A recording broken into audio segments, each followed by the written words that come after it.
بسم اللہ الرحمن الرحیم، السلام علیکم۔ آج ہم لوگ ذکی انور کا افسانہ نروان پڑھیں گے۔ ہم جانتے ہیں کہ ذکی انور کا شمار اردو کے ترقی پسند افسانہ نگاروں میں ہوتا ہے، لیکن انہوں نے جدیدیت کے زمانے میں آنکھ کھولی، بلکہ اس سے پہلے لکھنا شروع کر دیا تھا، لیکن جدیدیت کے زمانے میں ان کی پہچان بنی۔ لیکن اس بات کا انہوں نے خیال رکھا کہ ترقی پسندی کے جو لوازمات ہیں وہ ان کے ہاتھ سے جانے نہ پائیں۔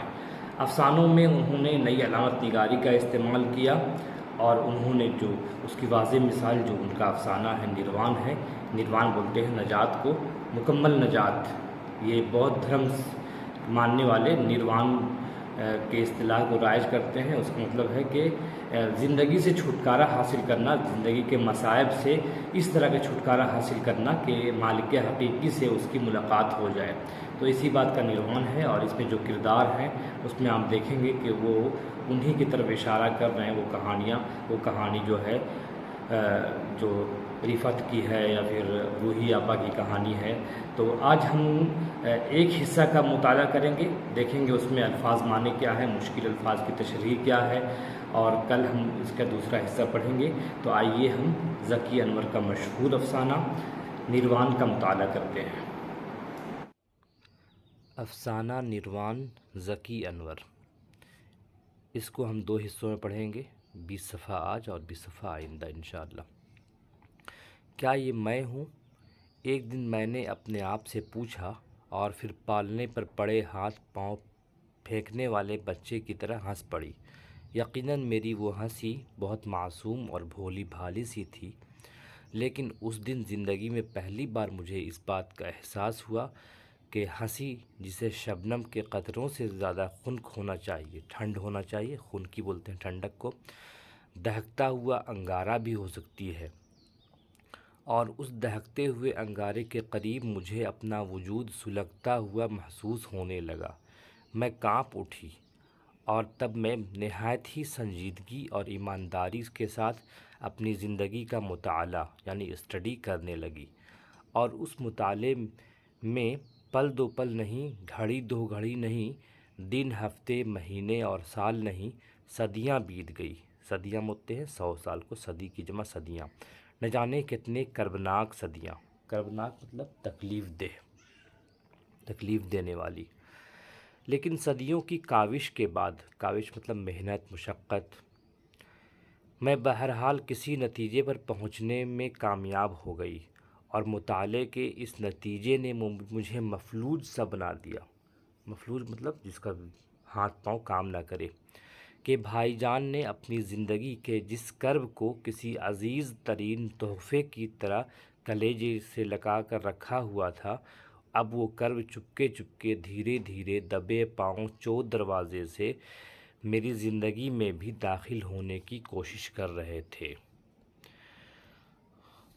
اس کہانی میں جو کردار ہے جو بول رہا ہے وہ اس کا مرکزی کردار ہے، اور رفعت بھائی ایک مرکزی کردار ہے۔ اب کہانی آگے بڑھتی ہے۔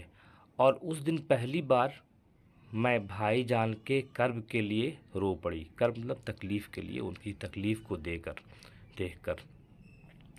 یہ 10 کوئنٹل کے بڑے بڑے دماغ پانے والے بد دماغ لوگ، اف خدا کی پناہ، ایسی عظیم الشان بد دماغی، اتنی بھاری حماقت۔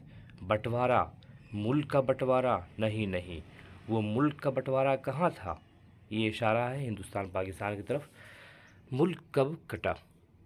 ملک تو آج بھی وہی ہے جو پہلے تھا۔ وہ تو انسان کے جسم کا بٹوارہ تھا، آدھا جسم ادھر آدھا جسم ادھر۔ وہ تو دل کا بٹوارہ تھا، آدھا دل ادھر آدھا دل ادھر۔ وہ تو خون کا بٹوارہ تھا، خون کی ندیاں ادھر، کچھ خون کچھ ندیاں ادھر۔ وہ تو ڈیش ڈیش۔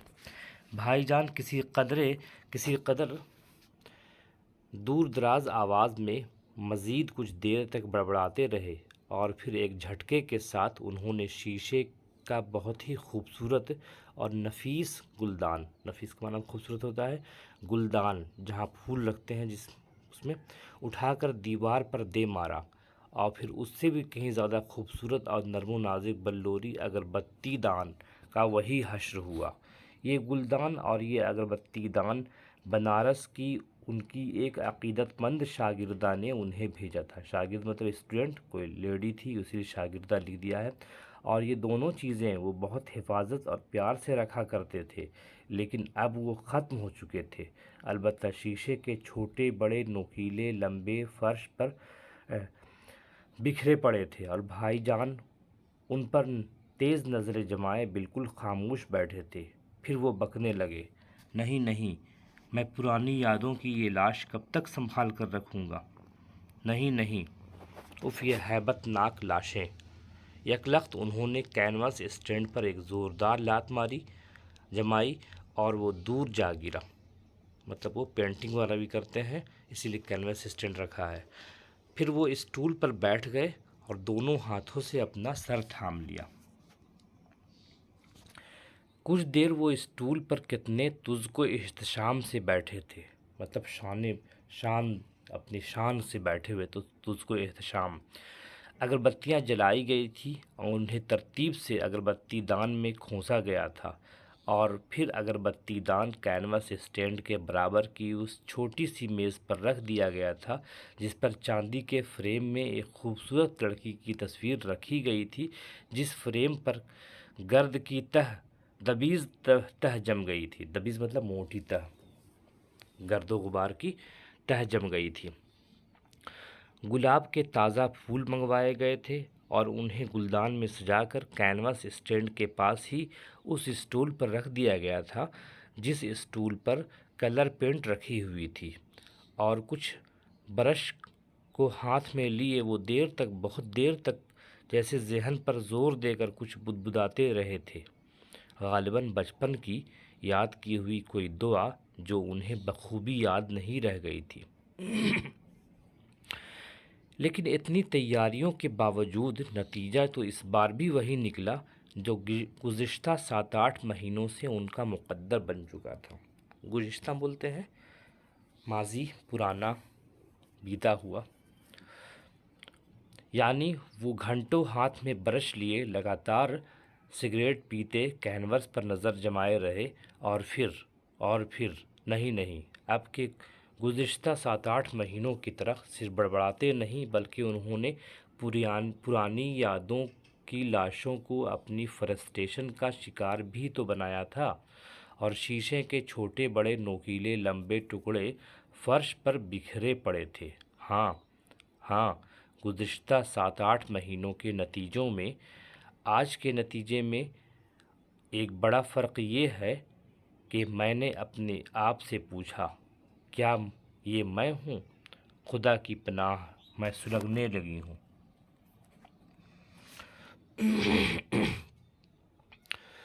اور میں سوچ ہی رہی ہوں کہ کیا میں اس دہکتے ہوئے انگارے کو اپنی زندگی سے دور، بہت دور پھینک دینے کے لیے اپنا بازو بالکل کمزور محسوس کر رہی ہوں، وہی بازو جس نے ویٹ تھروئنگ میں کبھی کسی پہلوان لڑکی کو بھی فرسٹ پرائز نہیں لینے دیا۔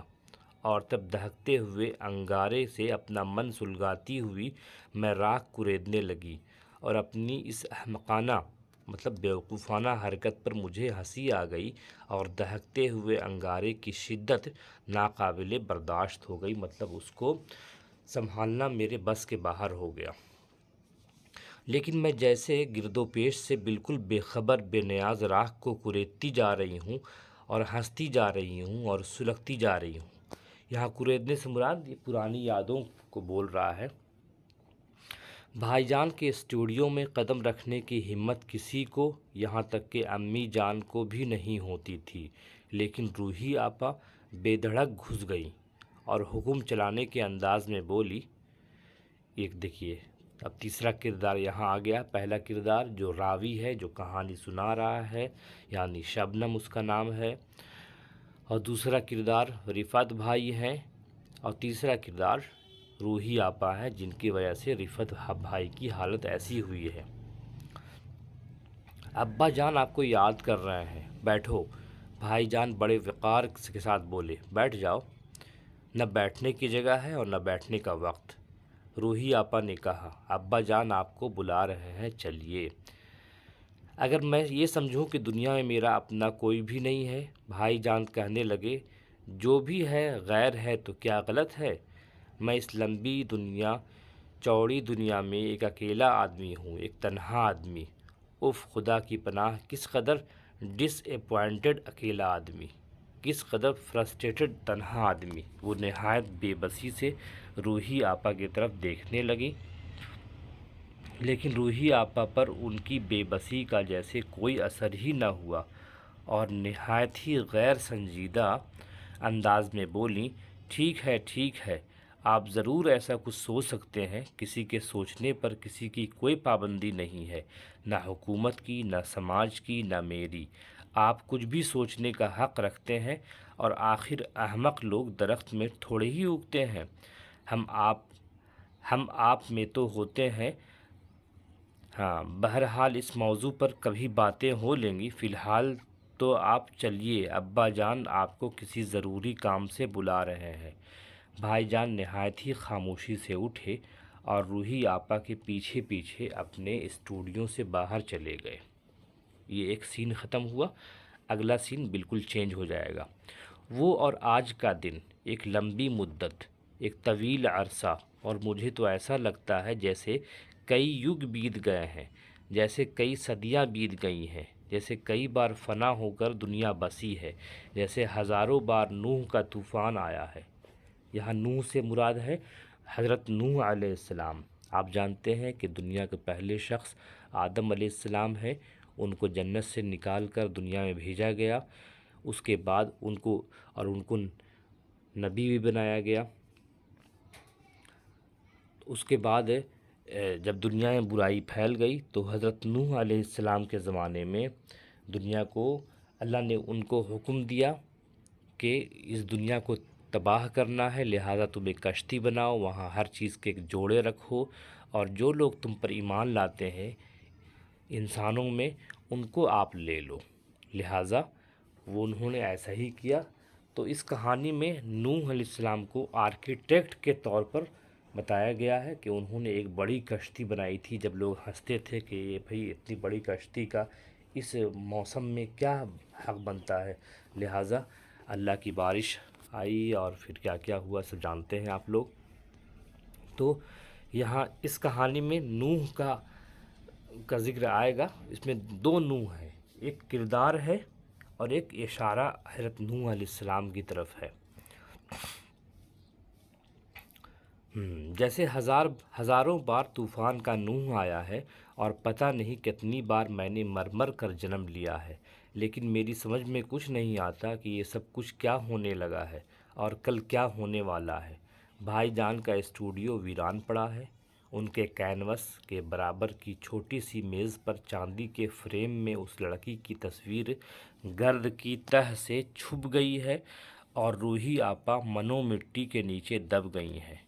لیکن ابا جان آج بھی بھائی جان سے نا امید نہیں ہوئے ہیں، اور بڑے فخر کے ساتھ سینہ تان کر کہتے ہو، رفعت میرا بھتیجا نہیں، میرا بیٹا ہے، وہ کم از کم میرا حکم کبھی نہیں ٹال سکتا، وہ مجھے کبھی مایوس نہیں کر سکتا، لیکن ابھی اس کا زخم ہرا ہے، میں کس منہ سے اسے کچھ کہہ سکتا ہوں، لیکن تم دیکھ لینا۔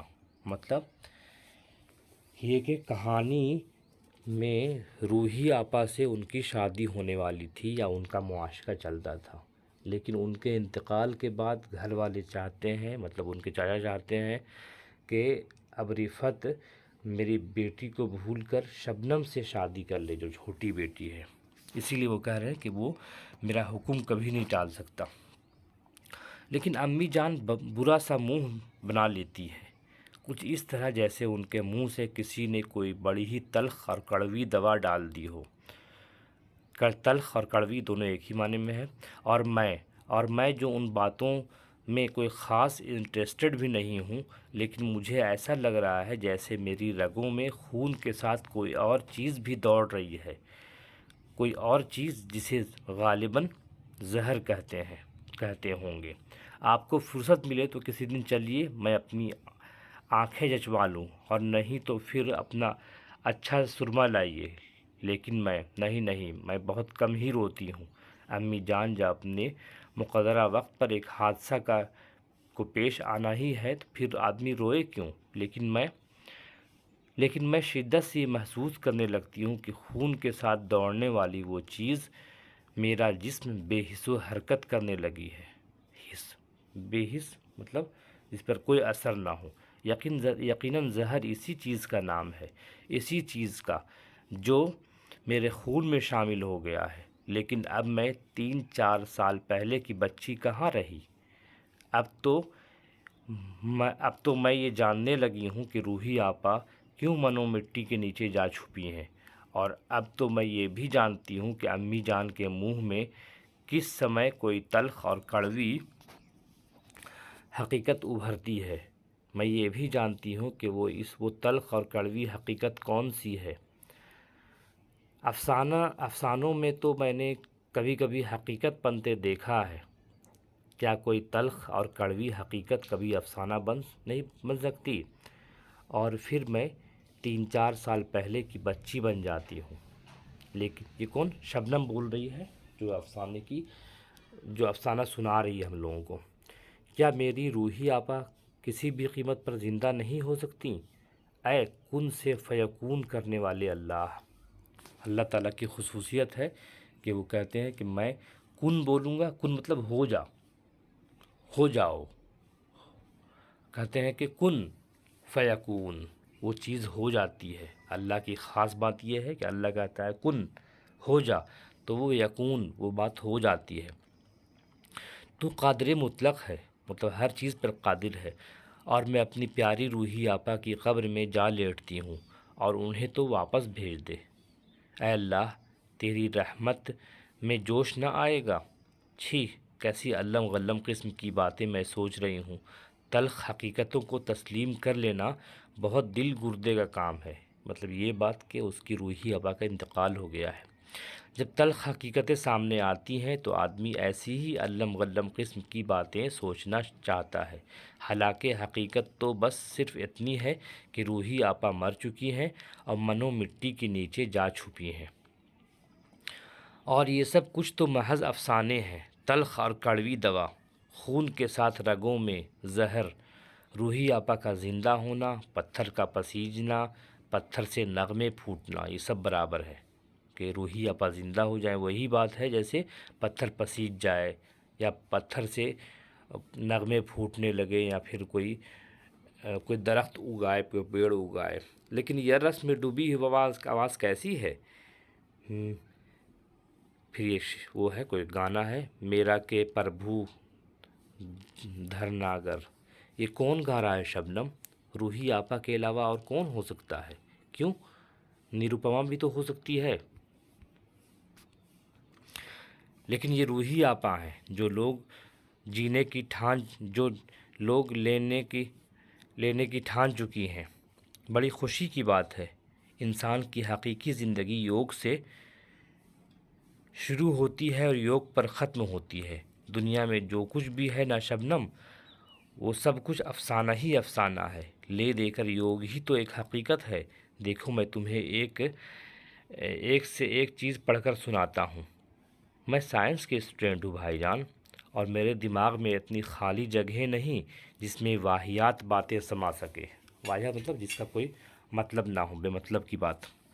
مطلب یہ کہ وہ ایک سائنس کے اسٹوڈنٹ ہے اور MSc کر رہی ہے، فائنل ایئر ہے، اور یہ آرٹس کے آدمی ہے، تو دونوں کے نظریے میں بہت فرق ہے۔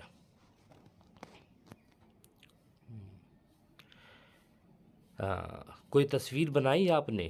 میرے پاس اب کوئی رنگ نہیں، اور برش کا ایک ایک بال میری روح میں برچھی کی طرح پیوست ہوتا چلا جا رہا ہے۔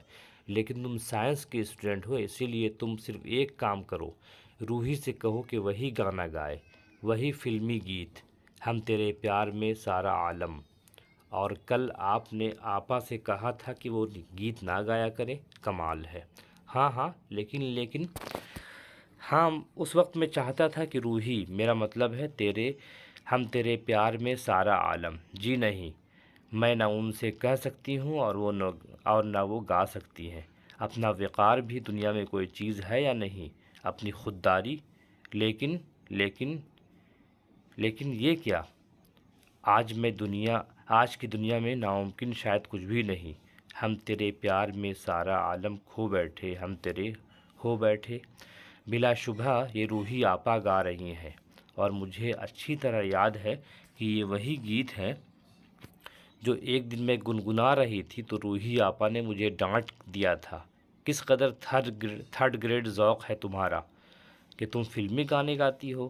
اور ابھی کل ہی کی تو بات ہے کہ روحی آپا یہ گیت گا رہی تھی اور بھائی جان نے منع کر دیا تھا، اور آج اور اس وقت یہ کیا ہو رہا ہے؟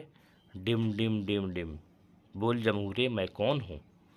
میں سر سے پاؤں تک پتھر کا بنا ہوا آدمی ہوں ممتاز، پتھر کا بت جس کی تم پوجا کر سکتی ہو، لیکن جس سے کوئی امید وابستہ نہیں کر سکتی۔ بھائی جان نے وہ خط کسے لکھا تھا جو دھوبی کے کپڑے دیتے وقت میرے ہاتھ لگ گیا تھا، اور جن کے لیے بھائی جان سے مجھے شفاف جھوٹ بولنا پڑا تھا؟ سفید اور شفاف دونوں ایک ہی معنی میں ہے، صاف اور شفاف ایک ہی معنی میں ہے، مطلب صاف۔ ہاں بے شک میں نے ہی دھوبی کو کپڑے دیے تھے، لیکن اللہ کی قسم بھائی جان آپ کی شرٹ کی جیب میں کوئی خط وط نہیں نکلا تھا۔ میری اچھی شبنم، میری پیاری شبنم، تم قسم خدا کی میری سب سے پیاری۔ روحی آپا آدھم کی شبنم امی بلا رہی ہیں، تمہیں کتنی بار منع کیا ہے کہ انہیں ڈسٹرب نہ کیا کرو۔ میں نے ہی بلایا تھا، اور یہ خط کا چکر کیا تھا؟ اب دیکھیے یہاں پہ وہ بولتا ہے کہ تم میری سب سے پیاری ڈیش ڈیش ڈیش بول کر یہ بولنا ہی چاہتا ہے کہ وہ آ جاتی ہے اور وہ ڈانٹ کر اپنی چھوٹی بہن کو بھگاتی ہے کہ تم اس میں مداخلت مت کرو، مطلب یہ میرے ہیں، یہی سب باتیں ہیں۔ وہ منسٹری آف ایجوکیشن کا ایک خط تھا، میں نے سوچا شاید دھوبی کا کپڑا دیتے وقت شبنم نے نکال لیا ہو، اب دھوبی کے یہاں جانا ہوگا، شاید کوئی امپورٹنٹ خط تھا۔ کوئی خاص نہیں، میں دھوبی کے پاس جاؤں گا، مل گیا تو مل گیا ورنہ کوئی خاص بات نہیں۔ اب سین چینج ہو گیا۔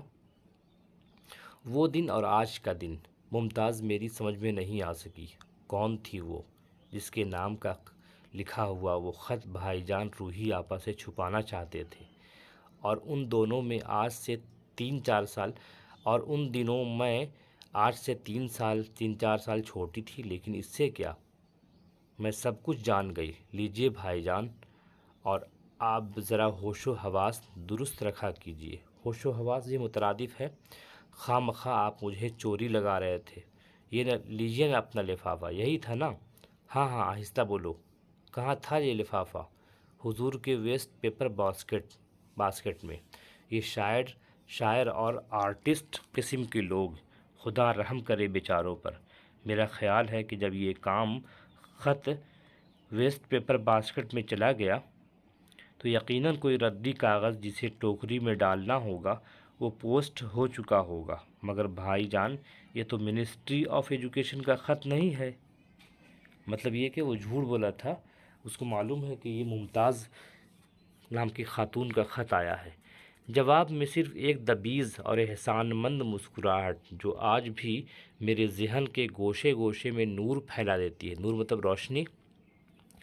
ہاں آج بھی جب وہ سب کچھ سوچتی ہوں اور بس سوچتی چلی جاتی ہوں، آج بھی میری رگوں میں خون کے ساتھ دوڑنے والا زہر خشک ہو چکا ہے، سوکھ چکا ہے۔ خشک ہونا مطلب سوکھنا، اس کا الٹا ہوتا ہے تر ہونا۔ آج بھی جب میں اپنی زندگی کو سلگاتے ہوئے شعلوں کو بہت دور پھینک دیا ہے، اور آج بھی جب میں چاہوں مسکرا سکتی ہوں، اور آج بھی جب دنیا انقلاب کی گود میں ہاتھ پاؤں پھینک رہی ہے اور بغیر سوچے سمجھے ٹھیک پالنے میں لیٹے ہوئے، پالنا بولتے ہیں جس میں بچہ لیٹتا ہے، بچے کی طرح ہنس رہی ہے، مسکرا رہی ہے اور آگوں کر رہی ہے۔ انقلاب شاید صحیح ہے کہ سکو محال ہے قدرت کے کارخانے میں، سے بات ایک تغیر کو ہے زمانے میں۔ مطلب سکون اس دنیا میں کسی کو بھی محال ہے، مشکل ہے، بس سے بات مطلب ٹھہراؤ تغیر ہے، سے بات بولتے ہیں ٹھہراؤ، تغیر مطلب تبدیلی ہے زمانے میں، مطلب زمانہ بدلتا رہتا ہے، بس سکون اللہ کے اختیار میں ہے، اور تغیر نے میرے 3 اور خوبصورت سال مجھ سے چھین کر اس جوانی کے حوالے کر دیے جو دیوانی ہوتی ہے۔ ایک نہایت ہی حسین، نرم و نازک، خمار آگی انقلاب آ گیا۔ خمار مطلب نشہ کرنے والی جوانی میں انقلاب آ گیا ہے۔ میں جوان ہو چکی ہوں۔ ایک نہایت ہیبت ناک، کریہ اور ہوش ربا انقلاب آ گیا ہے، اور روحی آپا ایک جوان یاد بن کر رہ گئی ہیں، اور میں حسین، نرم و نازک اور خمار آگی۔ میں جب بھی قد آدم آئینے کے سامنے کھڑی ہوتی ہوں، قد آدم، آدم کی طرح لمبی، آئینہ جو ہوتا ہے نا لمبا لمبا، اس کو بولا قد آدم آئینے کے سامنے کھڑی ہوتی ہوں، مجھے یقین آ جاتا ہے قیامت بہرحال ایک حقیقت ہے، لیکن یہ بھی ایک حقیقت ہے کہ 3 سال پہلے کی طرح آج بھی میں مرنا چاہتی ہوں، البتہ فرق صرف اتنا ہے کہ 3 سال پہلے میں مشروط طور پر مرنا چاہتی تھی۔ مشروط مطلب شرط کے طور پر۔ شرط یہ تھی کہ روحی آپا زندہ ہو جائیں، اور آج میں صرف مرنا چاہتی ہوں۔ یہ ممتاز کون ہے؟ دنیا گھومتی ہے، دنیا اپنے محور پر گھومتی ہے، لیکن یہ محور کہاں ہے؟ یہ محور کیا ہے؟ یہ محور کیا ہے؟ دیکھیے نا، بات میں نا یہ افسانہ نگار وہ شروع کر دیتا ہے پرانی باتوں کو، وہ ذہن کی ترنگ کو باتیں مطلب فوراً لے آتا ہے واپس۔ تو اس میں کیا ہے نا کہ اس کو ہم اسٹریم آف کانشسنس کہہ سکتے ہیں، کہ ایسی کہانیاں ہوتی ہیں جس میں آدمی افسانہ نگار یا کیریکٹر فوراً پیچھے چلا جاتا ہے، پھر آگے آتا ہے، اور دنیا گھومتی چلی جا رہی ہے۔ وہ پیغمبروں کے طویل ترین قطار میں ایک پیغمبر اپنی قطار مطلب لائن سے نکل کر آگے آ جاتا ہے اور چیختا ہے، لوگوں، میں تمہارے لیے خدا کا ایک بہت ہی اہم پیغام لایا ہوں۔ سکون محال ہے قدرت کے کارخانے میں، ثبات ایک تغیر کو ہے زمانے میں، اور بے شک یہ ثباتی عالم ہی تو ہے۔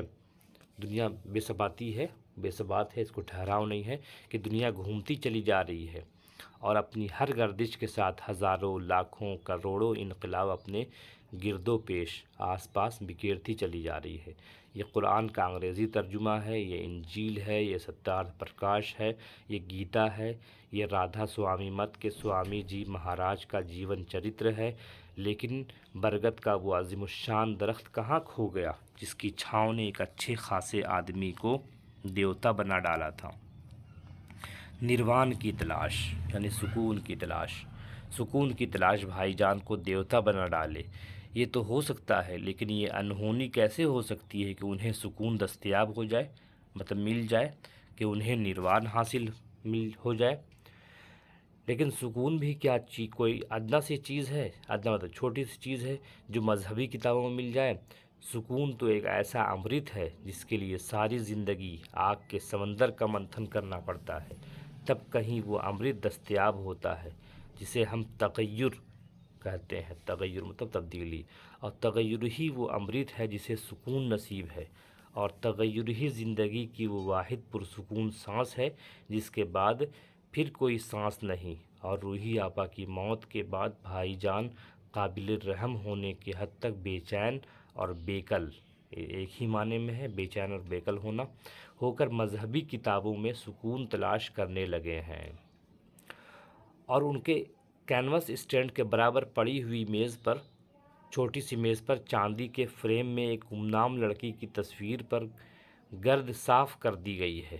یہ بہت بڑا کام میں نے کیا ہے جس کے لیے فخر سے میرا سینہ تن گیا ہے۔ بھائی جان اپنی آرام کرسی پر لیٹے سوامی جی مہاراج کا جیون چرتر پڑھ رہے ہیں، اور کم سے کم مجھے تو ایسا لگ رہا ہے کہ ایک بے فکرہ لونڈا ایک چھوٹے سے گڑھے میں چوپایا بن کر جھکا ہوا گڑھے کے کیچڑ میں مچھلی ٹٹول رہا ہے۔ بچے کیسے مچھلی مارتے ہیں گاؤں دیہات میں۔ بیبی آپ کا لیٹر لے کر چلی گئی تھی، لیجئے بیٹھو شبنم۔ کہاں؟ اسٹوڈیو پر سے کلر پلیٹ وہاں ادھر کونے میں ڈال دو، اور نہیں تو ادھر وہ چھوٹی سی میز، اچھا ٹھیک ہے بیٹھ جاؤ، حکم۔ جانتی ہو محبت کیا ہے؟ میں صرف اس قدر جانتی ہوں کہ MSc کا میرا فائنل سال ہے۔ میں اپنا دماغ علم باتیں سوچنے میں تھکانا نہیں چاہتی۔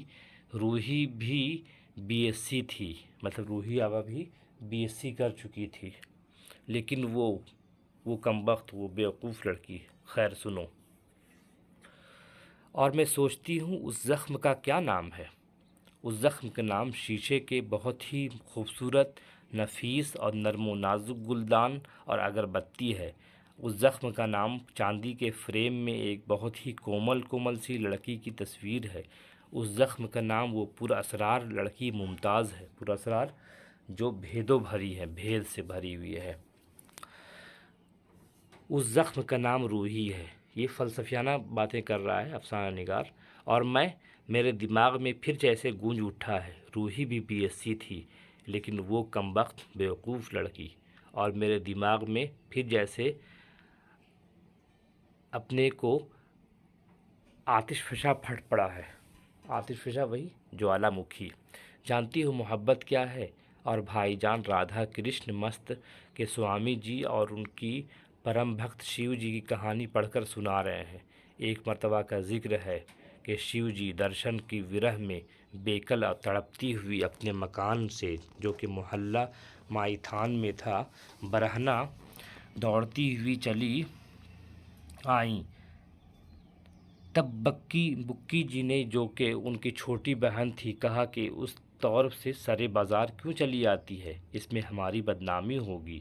تو انہوں نے جواب دیا کہ سوائے سوامی جی مہاراج کے مجھ کو کوئی نظر نہیں پڑا۔ ایک دن شیو جی سوامی جی مہاراج سے تھوڑی دور پر بیٹھی تھیں اور یکایک بہت زور سے رونے لگیں۔ تب اور صاحبوں نے جو وہاں موجود تھے کہا کہ تم رو رہی ہو؟ تب شیو جی نے کہا سوامی جی مہاراج مجھ کو درشن نہیں دیتے ہیں۔ اس پر انہوں نے کہا کہ سوامی جی مہاراج تو تمہارے سامنے بیٹھے ہیں۔ تب شیو جی نے کہا یہ درشن وہ نہیں ہے جو مجھ کو 2-3 روز بیشتر انتر میں ہوا کرتے تھے۔ تب سوامی جی مہاراج نے، بور نہ کیجیے بھائی جان، اپنی قبروں میں بیچارے مورخ اور مورخ مطلب ہسٹورین اور سماجیات کے ماہر، سوسیولوجی کے جو ماہر لوگ ہیں، وہ تڑپ اٹھیں گے، جنہوں نے لکھا ہے کہ انسان کو مہذب ہوئے ہزاروں سال ہو گئے، بیچارے ویسے ہی کم رسوا نہیں ہوتے رہتے ہیں۔ میں دراصل یہ دکھلانا چاہتا تھا شبنم کہ شبنم کی محبت ایک عجیب و غریب روحانی طاقت ہے، جو ایک طلسم ہے اور پل بھر میں انسان کو الو کا پٹھا یا الو کی پٹھی بنا کر رکھ دیتا ہے۔ حضرت عیسیٰ علیہ السلام نے ایک بار کیا کہا تھا؟ یا اللہ مجھ پر رحم کیجیے بھائی جان، میرے سر پر فائنل سوار ہے، مطلب MSc کا فائنل اگزام سوار ہے۔ اگر آپ کی جھولی میں کوئی کام کی بات ہے تو رکو، ورنہ ٹاٹا۔ میری جھولی میں سکون کے علاوہ سب کچھ ہے۔ محبت ہے، عقیدت ہے، پرستش ہے، یادیں ہیں، آنسو ہیں، مسکراہٹیں ہیں، شبنم اور ہنسی بھی، قہقہے بھی ہیں۔ بولو تمہیں کیا چاہیے؟ اور میں انتظار کرنے لگی ہوں کہ دیکھوں یہ جھوٹا مداری اب اپنے جھولے سے کیا نکالتا ہے۔ ڈم ڈم ڈم ڈم مداری نے اپنی جھولی سے ایک نیا کرتب نکال لیا ہے کمال عشق پر بے طاقتی دل کی دلیل، اور میں بھائی جان کے ہی ترنم میں گنگنا اٹھی ہوں۔ جلوہ دیدار کی آفتاب کب لاتا ہوں میں۔ یہ شعر ہے۔ تمہیں بھی اشعار یاد ہیں؟ شعر کی جمع اشعار؟ جی ہاں، 2-4، جیسے اکڑ بکڑ بمبے بو، 80-90 پورے 100 وغیرہ۔ جلوہ دیدار کی آفتاب کب لاتا ہوں میں، لیکن آپ کو جلوہ دیدار نصیب ہی کہاں ہے جو تاب کے لانے اور نہ لانے کا سوال پیدا ہو۔ شبنم، بھائی جان چیخ اٹھے اور مجھے کچھ ایسی نظروں سے دیکھنے لگے جیسے میں ان کے پکے ہوئے زخم پر انگلی رکھ کر زور سے دبا دی ہو، لیکن مواد نہیں نکل سکتا۔ مواد مطلب پیپ، زخم دبانے کے بعد جو نکلتا ہے، ایک آدھ نشتر لگتا۔ نشتر مطلب وہ ڈاکٹر لوگ جو وہ استعمال کرتے ہیں، جو چھرا استعمال کرتے ہیں نا، اس کو نشتر بولتے ہیں۔ اور زخم پکتا ہی گیا، وہ زخم جس کا نام معلوم کرنے کے لیے میں سنیاس تک لینے کو تیار تھی۔